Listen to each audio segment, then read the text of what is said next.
ছাব্বিশ বিধানসভা নির্বাচনের আগে বিরোধীরা যেভাবে বারবার কটাক্ষ করে যাচ্ছে মাননীয় মুখ্যমন্ত্রী প্রকল্প থেকে আরম্ভ করে পঞ্চায়েত থেকে আরম্ভ করে জেলা পরিষদ একের পর এক যেভাবে আক্রমণ সানিয়ে যাচ্ছে, পঞ্চায়েত দুর্নীতি হচ্ছে, আপনার বিডিওতে দুর্নীতি হচ্ছে, আপনার জেলা পরিষদে দুর্নীতি হচ্ছে। কি বলবেন আজকে, যেখানে কেন্দ্র সরকার যেখানে দরাজ সার্টিফিকেট দিচ্ছে সেখানে বিরোধী দল, পশ্চিমবঙ্গের বিরোধী দল এই রকম কটূক্তি করে যাচ্ছে, আপনি কি বলবেন? দেখুন, পশ্চিমবঙ্গের বিরোধী দল যত কটাক্ষ করবে বাংলার মানুষ তত মমতা বন্দ্যোপাধ্যায়ের দিকে ঝুঁকে পড়বে। পশ্চিমবঙ্গ সরকার ভারত সরকারের থেকে সমস্ত বিষয়ে অ্যাওয়ার্ড পেয়েছে। এরা যে আরোপ তুলছে যে পঞ্চায়েতে দুর্নীতি হচ্ছে, পঞ্চায়েতে অডিট হয় এবং আপনার যা সিস্টেম আছে সেন্ট্রাল গভর্নমেন্টের সিস্টেমে, সেখানে দেখা গেছে পশ্চিমবঙ্গের ওপর দিকে আছে তালিকাতে স্বচ্ছতায়। অতএব এরকম ভুয়ো কথাবার্তা বলে বাজার গরম করা ছাড়া আর কিছু নয়। তবে মানুষ বুঝতে পেরেছে পঞ্চায়েতে যে ব্যাপক উন্নয়ন হয়েছে, এবং সবথেকে বড় কথা হচ্ছে মুখ্যমন্ত্রী মমতা বন্দ্যোপাধ্যায়ের সর্বশেষ যে প্রকল্পের কথা বলেছেন, পাড়ায় সমাধান, 10 লক্ষ টাকা পার বুথ, প্রায় 8,000 কোটি টাকা খরচ হবে বাংলার প্রত্যেকটা বুথে বুথে। 80,000 বুথ আছে, বাংলার বুথে বুথে খরচ হবে। এর যে 10 লক্ষ টাকা আমরা পঞ্চায়েতের একটা বুথে 5 বছরে খরচা করতে পারি না, সেটা মুখ্যমন্ত্রী সেই প্রকল্পটা এনেছেন। তো বাংলায় বিডিও অফিসকে মানুষের দরজায় এনে বসিয়ে দিয়েছেন দুয়ারে সরকার প্রকল্পের মধ্যে দিয়ে। যে প্রভূত উন্নয়ন হয়েছে সেটা একমাত্র মানবিক মুখ্যমন্ত্রী সারা ভারতবর্ষের বুকে মমতা বন্দ্যোপাধ্যায়। অতএব 2026 সাল নিয়ে আমরা এতটুকু চিন্তিত নয়। 2026 সালে আবার চতুর্থবারের জন্য মমতা বন্দ্যোপাধ্যায় মুখ্যমন্ত্রী হচ্ছেন, এটা নিশ্চিত। আমরা যে বিধানসভাগুলোতে আছি, যেখানে রানাঘাট দক্ষিণটা আমরা পিছিয়ে আছি, আমাদের বিধানসভায় আমরা হেরে আছি, আমাদের চিন্তা আমরা সেই দিন সবুজ আবির মেখে ডাকডোল পিটিয়ে আমরা মিছিল করতে পারবো কি পারবো না। মমতা বন্দ্যোপাধ্যায় নিশ্চিতভাবে মুখ্যমন্ত্রী হচ্ছেন, এটাতে কোনো দ্বিমত নেই। এটা যে আপনি বিরোধী কাউকে, বিজেপিকে জিজ্ঞেস করলে, সিপিএমকে জিজ্ঞেস করলে, কংগ্রেসকে জিজ্ঞেস করলে, তারাও একই কথা বলবে। যতবারই নির্বাচন আসে 2021 যেভাবে আপনার কেন্দ্রীয় মন্ত্রী থেকে, প্রধানমন্ত্রী থেকে স্বরাষ্ট্রমন্ত্রী বারবার এসে বলে গেছিল বার 200 পার। এবারেও ঠিক 2026 যেখানে পাখির চোখ করে ভোট করা হবে, সেখানে এনআরসি নিয়ে মানুষকে একটা জুজু দেখানো হচ্ছে। মানুষ ভয়ে হয়ে গেছে, সিটিয়ে রয়েছে। কি বলবেন আজকে তাদেরকে, যেভাবে এনআরসি নিয়ে? আমি প্রথমেই বিজেপির একটা স্লোগান 26 সালের জন্য রেডি করেছি, যে 26-এ 26। ওনারা যেমন বলেন না আপকে বার 200 পার, তো এবার 26-এ 26টা ওরা পাচ্ছে। এটা আমি বলতে পারি আপনাকে, 26-এ 26।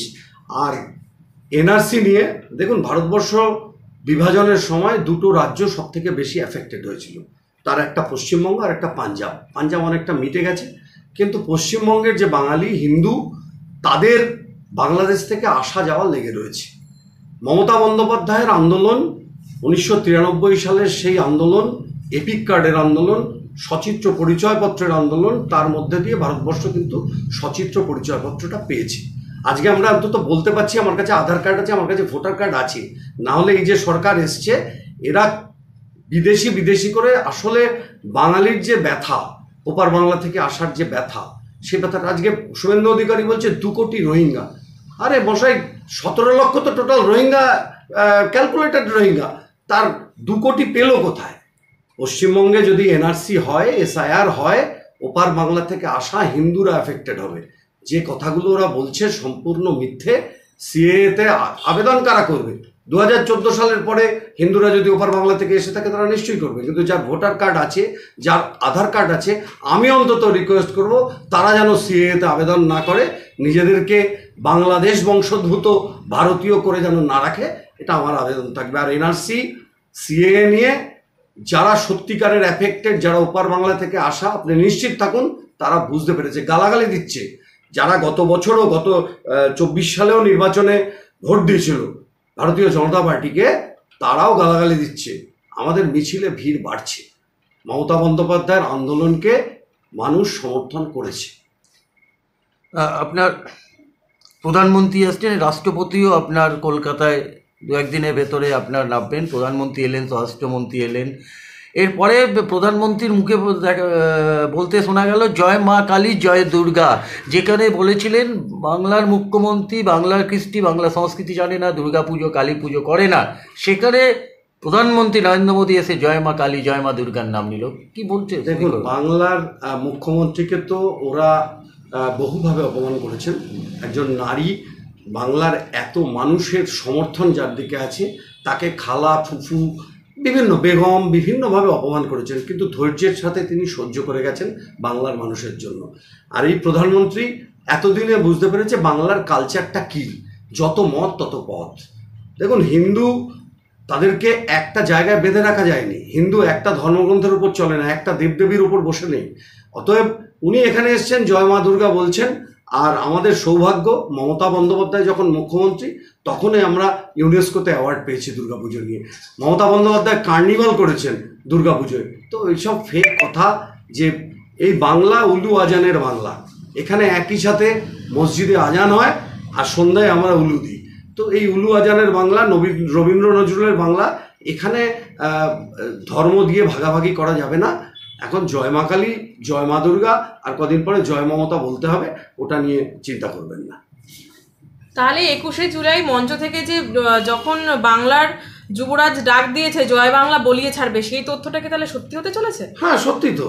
দেখুন, জয় বাংলা কেন বলবো না, জয় মহারাষ্ট্র, জয় বিহার, জয় উত্তরপ্রদেশ, জয় হিমাচল প্রদেশ, জয় দিল্লি বলছে না, আমরা বাঙালি জয় বাংলা বলবো। দেখুন, এমন একটা রাজ্যের আমি বাসিন্দা, এমন একটা ভাষায় কথা বলি যে ভাষায় নেতাজি সুভাষচন্দ্র বোস কথা বলতেন, যে ভাষায় ঈশ্বরচন্দ্র বিদ্যাসাগর, রামমোহন রায় কথা বলেছেন, যে ভাষায় কিশোর কুমারের গান গেয়েছেন, কিশোর কুমার গাঙ্গুলি যে ভাষায় কথা বলতেন, অজস্র নাম, বিনয় বাদল, দীনেশ ক্ষুদিরাম বোস, স্বাধীনতা আন্দোলনের 70% যে ভাষার মানুষেরা দিয়েছে, আমি সেই ভাষায় কথা বলি।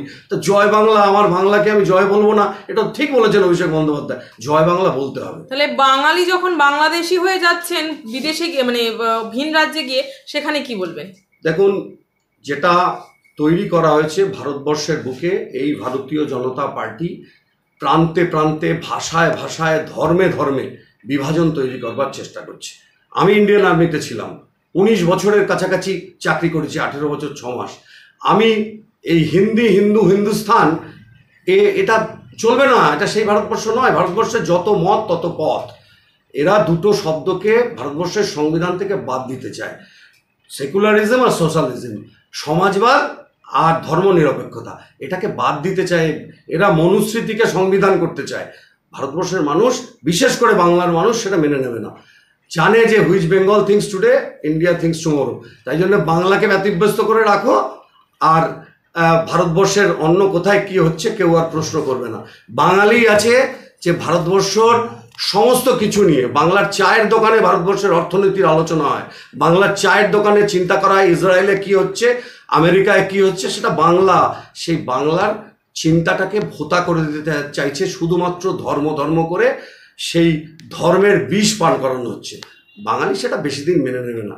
দু একজন হনুমানের মতো গাছে লাফালাফি করছে, ওটা কয়েকদিন বাদে ঠিক হয়ে যাবে। বাংলা বাঙালিতেই আছে, মানে বাংলা বাংলায় আছে। বাঙালির মনন, সেটা আস্তে আস্তে মানুষ তার প্রতিবাদ আবার তুলে ধরবে। মমতা বন্দ্যোপাধ্যায়ের নেতৃত্বে বাংলায় আমরা ভালো আছি, সাধারণ মানুষ ভালো আছে, এটা আমি নিশ্চিতভাবে বলতে পারি। আচ্ছা।